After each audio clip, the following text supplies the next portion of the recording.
तो बुलेटिन की शुरुआत करेंगे इस वक्त की सबसे बड़ी खबर के साथ।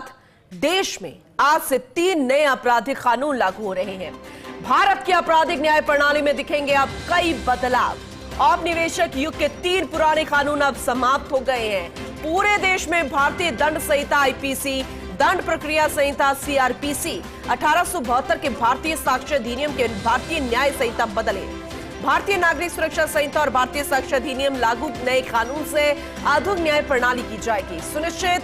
0 एफआईआर, एसएमएस जैसे इलेक्ट्रॉनिक तरीकों से समझ, जघन्य अपराधों के लिए अपराध स्थलों की अनिवार्य वीडियोग्राफी, पुलिस शिकायतों का ऑनलाइन पंजीकरण जैसे प्रावधान शामिल किए गए हैं। तो 3 नए आपराधिक कानून और बदलाव अपने आप में बेहद महत्वपूर्ण है। इन्हें हम समझने की कोशिश करते हैं, आपको विस्तार से समझाते हैं 10 पॉइंट्स के जरिए, ग्राफिक्स के जरिए बताते हैं कि 3 नए आपराधिक कानून और इससे बदलाव क्या होगा, क्या फायदा होगा। तो चलिए ग्राफिक्स के जरिए जान लेते हैं। नए कानून के मुताबिक आपराधिक मामलों में सुनवाई समाप्त होने के 45 दिनों के अंदर फैसला आएगा। पहली सुनवाई के 60 दिनों के अंदर आरोप तय किए जाएंगे। सभी राज्य सरकारों को गवाहों की सुरक्षा और सहयोग सुनिश्चित करने के लिए गवाह सुरक्षा योजनाएं लागू करना होगा। बेहद महत्वपूर्ण है। लंबे समय से मांग, बलात्कार पीड़िताओं के बयान महिला पुलिस अधिकारी की ओर से पीड़िता के अभिभावक या रिश्तेदार की मौजूदगी में ही दर्ज किए जाएंगे। मेडिकल रिपोर्ट 7 दिनों के अंदर पूरी होनी चाहिए। कानून में महिलाओं और बच्चों के खिलाफ अपराधों पर एक नया अध्याय जोड़ा गया है, जिसमें बच्चे को खरीदना, बेचना एक जघन्य अपराध की श्रेणी में रखा गया, जिसके लिए कड़ी सजा का प्रावधान। इसके अलावा नाबालिग के साथ सामूहिक बलात्कार के लिए मौत की सजा या आजीवन कारावास की सजा हो सकती है। नए कानून में अब उन मामलों के लिए सजा का प्रावधान शामिल है जिसके तहत महिलाओं को शादी का झूठा वादा करके या गुमराह करके छोड़ दिया जाता है। इसके अलावा नए कानून में महिलाओं के खिलाफ अपराध के पीड़ितों को 90 दिनों के अंदर अपने मामलों पर नियमित अपडेट प्राप्त करने का अधिकार होगा। सभी अस्पतालों को महिलाओं और बच्चों से जुड़े अपराध के मामले में मुफ्त इलाज करना जरूरी होगा। आरोपी और पीड़ित दोनों को 14 दिन के अंदर एफआईआर, पुलिस रिपोर्ट, चार्जशीट, बयान, इकबालिया बयान और अन्य डॉक्यूमेंट्स की कॉपी प्राप्त करने का भी अधिकार। इसके अलावा इलेक्ट्रॉनिक संचार के माध्यम से घटनाओं की रिपोर्ट की जा सकेगी, जिससे पुलिस स्टेशन जाने की जरूरत समाप्त हो जाएगी। और भी बहुत कुछ है इन 3 नए आपराधिक कानून लागू होने के बाद, जो आपके लिए बहुत बड़ा बदलाव होगा और उन खास पीड़ितों के लिए। अब गंभीर अपराधों के लिए फॉरेंसिक विशेषज्ञों की घटनास्थल पर जाना, साक्ष्य इकट्ठा करना अनिवार्य हो जाएगा। बहुत कुछ ऐसा है जो कि इस कानून के लागू होने के बाद बदलाव के रूप में देखने को मिलेगा।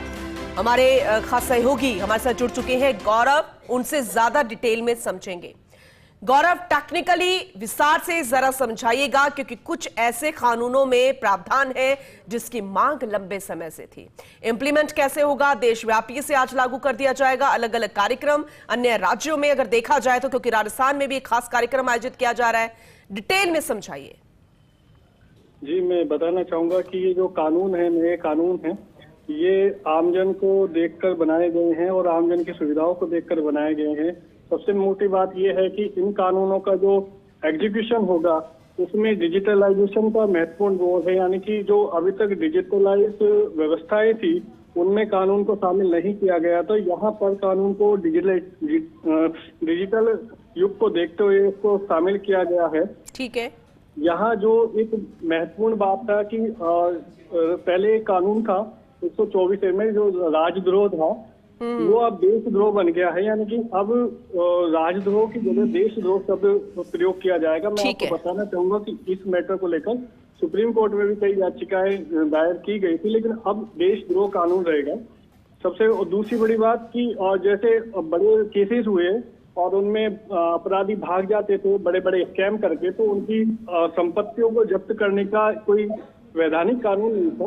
अब वो कानून अब यहाँ पर एग्जीक्यूट हो पाएगा। इसके अलावा जो मॉब लिंचिंग का इशू था उसमें अब आजीवन और डेथ की सजा भी रहेगी। ये एक बहुत बड़ी चीजें हैं। 0 एफआईआर की सुविधा डिजिटल हो गई है, यानी कि आप किसी भी राज्य में कोई भी अपराध होता है उसके खिलाफ आप एफआईआर लॉन्च करवा सकते हैं 0 एफआईआर के माध्यम से। जब एफआईआर लॉन्च होगी तो पहली जांच जो है वो संबंधित थाना ही करेगा, यानी कि दिल्ली में रहने वाला व्यक्ति अगर राजस्थान के किसी इशू को लेकर एफआईआर लॉन्च करे तो पहले प्राथमिक जांच दिल्ली में होगी, उसके बाद वो जांच राजस्थान ट्रांसफर हो पाएगी। तो ये मोटी मोटी बातें हैं, क्योंकि कानून हमारा देश का अब हमारे हिसाब से लागू होगा, हमारी व्यवस्थाओं को देखते हुए लागू होगा। पहले जो एक कानून अंग्रेजों के समय था वो अब खत्म होने जा रहा है। महिलाओं के लिए यहाँ पर बहुत सारी चीजें हैं, ठीक है। महिला सुरक्षाओं के लिए बहुत सारी चीजें, बच्चों के लिए बहुत सारी चीजें, क्योंकि कानून एक बहुत लंबी प्रक्रिया है। इसे अभी डिटेल में जब आएगा आम लोगों के सामने। ये महिलाओं और बच्चों के लिए आपने जिक्र किया गौरव, लेकिन साथ में जरा ये एक बार ऐड ऑन कर दीजिए कि ये लागू कब से होंगे? 1 जुलाई से पहले वाले मामले हैं, क्या उस पर इफेक्ट होगा, या इसके बाद से जो भी मामले आएंगे उन पर इफेक्ट होगा? उसके बाद अपनी बात कंप्लीट कीजिएगा। देखिए, लॉ का एग्जीक्यूशन 1 जुलाई यानी कि आज से ही एग्जीक्यूट होगा, आज से ही लागू होगा, इससे पहले कोई लागू नहीं होगा।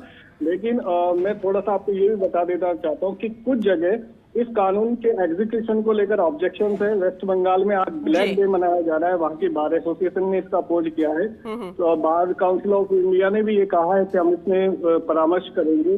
दिल्ली बार एसोसिएशन में भी यहाँ पर बात आई है। बहुत सारी बार एसोसिएशन तो सीनियर एडवोकेट्स ने थोड़ा ऑब्जेक्ट किया है, क्योंकि उनका ये मानना है कि इस लॉ के एग्जीक्यूशन होने से तकनीकी चीजें जो है, अभी जो वर्तमान में कानून है उसमें ही बहुत सारी तकनीकी चीजें हैं जिनसे मेलजोल होना वर्तमान कानून का आवश्यक है।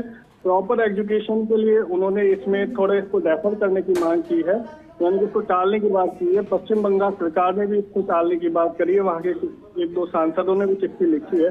तो यानी कि ऑब्जेक्शन थे, लेकिन फिलहाल ये कानून आज 1 जुलाई 2024 से लागू हो गया है और ये आमजन के लिए आज से एग्जीक्यूट हो पाएगा। जी गौरव, ये भी बताइए, क्योंकि आपने कहा कि थोड़ा विरोध भी देखने को मिला, जैसे आपने मणिपुर का भी जिक्र किया, क्योंकि जिस तरीके से वहां पर बवाल हुआ और महिलाओं के साथ जिस तरीके से मामला सामने आए थे, कितनी पीड़ित महिलाएं वहां पर नजर आई थी, वो किसी भी लिहाज से ठीक नहीं था। तो अगर वो कानून के दायरे, इस नए कानून के दायरे में नहीं आएंगे तो ऑब्जेक्शन तो होगा ही।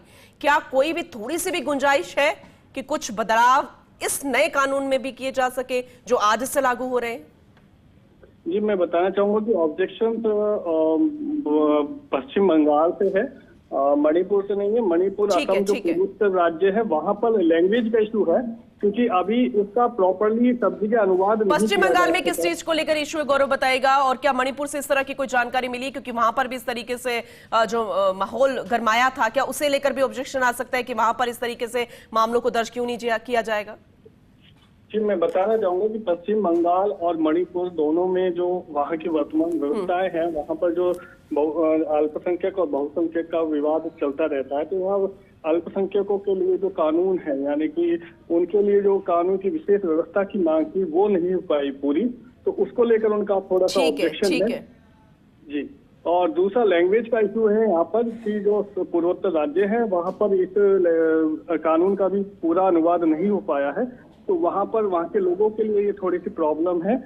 तो इसलिए भी उनका ऑब्जेक्शन है, जिसमें कई राज्यों ने इस बात के लिए रखा भी है कि इसका प्रॉपरली अनुवाद वहाँ की क्षेत्रीय भाषा में हो, जिससे कि वहाँ के लोग उसको समझ सके और उसके अनुसार कार्य कर सके। गौरव, क्योंकि टेक्निकली आप इसे बेहतरीन तरीके से समझते हैं और लंबे समय से आप इसको देख भी रहे हैं, कानून की बेहतरीन नॉलेज है आपको।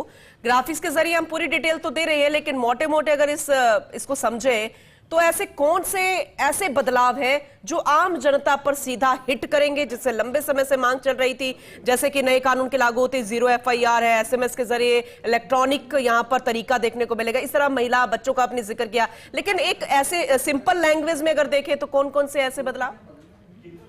देखिए, कानून का मुख्य बदलाव ये होता है कि जब महिलाओं के ऊपर अत्याचार होता है तो जैसे पुरानी धाराएं थी 354 थी, वो अब बदल जाएंगी। 302 हत्या का मामला था वो बदल जाएगा। जो 420 की FIR दर्ज होती थी, धोखाधड़ी के मामले में दर्ज होती थी, वो अब बदल जाएंगी। जो मुख्य जो FIR की धाराएं हैं वो लोगों को अब दूसरी करनी पड़ेगी, क्योंकि स्थान पर दूसरी धाराएं स्थान लेंगी। तो जो आज के मतलब डिजिटल एक्ट में, RTI एक्ट में चीजें थी उनमें बदलाव हो गया है। तो यहाँ धाराओं की एक लंबी लिस्ट है जो बदल गई है, और जो आम आदमी को लगता था कि मैं जाऊंगा और फलाने केस में मैं वो धारा लगवाऊंगा, तो उसको पहले धारा समझनी पड़ेगी, यानी कि वहाँ जो जांच अधिकारी है उसको भी वो धारा समझनी पड़ेगी कि वर्तमान में कौन सी धारा है, पुरानी कौन सी धारा है, पुरानी में कौन सी सजा, कितनी सजा दी गई थी, अब नए में कितनी सजा है। ये बदलाव एक बहुत महत्वपूर्ण बदलाव है और इसके कारण निश्चित रूप से फिलहाल तो हम ये कह सकते हैं कि इससे एजुकेशन में दिक्कत आएंगी, क्योंकि अभी तक मतलब वहाँ जांच ऑफिसर या पुलिस अधिकारी या अधिवक्ता इन तक भी ये कानून जिस तरीके से अभी तक पहुंच नहीं पाया है, तो इसके एजुकेशन में तो फिलहाल दिक्कत है और बदलाव बहुत महत्वपूर्ण हो चुका है। तो ये बदलाव की धाराएं जो है वो लोगों का समझ में आना थोड़ा मुश्किल होगा। बिल्कुल, और जो पीड़ित हैं फिर उनका मेडिकल रिपोर्ट कितने दिन में आनी चाहिए, 7 दिन का यहाँ पर प्रावधान रख लिया गया है। और ये और भी बहुत सारी चीजें हैं, जैसे फ्री इलाज है जो पीड़ित बच्चे हैं या महिलाएं हैं। इसके अलावा 2 महत्वपूर्ण चीजें हैं, उनका जवाब जरा डिटेल में दीजिएगा। रिमांड अवधि को बढ़ाया गया है, एक इसे बताइए, दूसरा ट्रांसजेंडर का अगर हम जिक्र करें उनके लिए क्या? जी, मैं बताना चाहूंगा कि जो रिमांड अवधि है उसका एजुकेशन और दूसरा ट्रांसजेंडर, मतलब यहाँ पर मैं आपको बताना चाहूंगा कि पुरानी जो अवधि होती थी उसमें बदलाव किया गया है और ये जो आपने ट्रांसजेंडर का कहा कि यहाँ पर थर्ड जेंडर को भी शामिल किया गया है कानून। जी ठीक है, आगे भी आपसे जानकारी लेंगे। फिलहाल बहुत शुक्रिया गौरव आपका डिटेल में जानकारी देने के लिए। तो पहली सुनवाई के 60 दिनों के अंदर आरोप तय किए जाएंगे, ये समय सीमा तय कर दी गई। सभी राज्य सरकारों को गवाहों की सुरक्षा सहयोग सुनिश्चित करने के लिए भी गवाह सुरक्षा योजनाएं लागू करने के लिए कह दिया गया। बलात्कार पीड़ितों के बयान महिला पुलिस अधिकारी की ओर से या फिर परिवार के अगर लोग मौजूद होंगे, कोई शख्स ऐसा मौजूद होगा जो उनके बावक में से होगा, तभी बयान दर्ज होंगे। अब बच्चों के लिए, महिलाओं के लिए अगर उनके खिलाफ कोई अपराध है उन पर एक नया कानून बनेगा, ये भी बेहद महत्वपूर्ण है। बच्चों को खरीदना बेचना कड़ा कानून बना दिया गया। अब कोई भी शिकायत गई तो उनकी खैर नहीं है। नए बदलाव, नए कानून, नई धाराएं, ये बेहद महत्वपूर्ण नए आपराधिक कानून लंबे समय से मांग चल रही थी, लेकिन अब इंप्लीमेंट होगा। एग्जीक्यूट इसे कर दिया गया, प्रावधान जो है वो तय कर दिए गए। पश्चिम बंगाल से ऑब्जेक्शन जरूर आ रहा है कुछ चीजों को लेकर, कुछ मुद्दों को लेकर जो इसमें पॉइंट्स हम गिना रहे हैं उनमें, क्योंकि अल्पसंख्यक वहां पर हैं और इसीलिए ये देखना होगा कि अगर कोई बदलाव की गुंजाइश अगर हो सकती है तो क्या इन बदलावों में भी कुछ बदलाव किए जा सकते हैं, ये देखने वाली बात होगी। तमाम ये लिस्ट बहुत ज्यादा लंबी है और सीधा जनता, आम जनता को हिट करती है और ऐसे में इसका स्वागत करना चाहिए। इन नए बदलावों का उम्मीद करेंगे कि जिस तरीके से प्रावधान लाए गए हैं काम भी इस तरीके से होगा। ये जो प्रावधान लाए गए हैं इंप्लीमेंट भी इस तरीके जैसे एग्जीक्यूट किए गए हैं वैसे इंप्लीमेंट भी होते नजर आएंगे। नए कानून में अब उन सभी मामलों के लिए सजा का प्रावधान जिसमें महिलाएं ये कहती हैं कि शादी का झांसा दे दिया जाता है, झूठा वादा कर लिया जाता है, वो पीड़ित होती है, बेचारी होती है ना, कहीं अपने परिवार के पास नहीं जा पाती क्योंकि शादी का झूठा झांसा उनको उनके साथी से मिलता है। तो ऐसे में उनको भी इस दायरे में लिया जाएगा और एक सजा सामने वाले पीड़ित के खिलाफ अगर कोई आरोप तय करते हैं उनके साथी के खिलाफ तो वहां पर भी कठोर सजा का प्रावधान रखा गया है।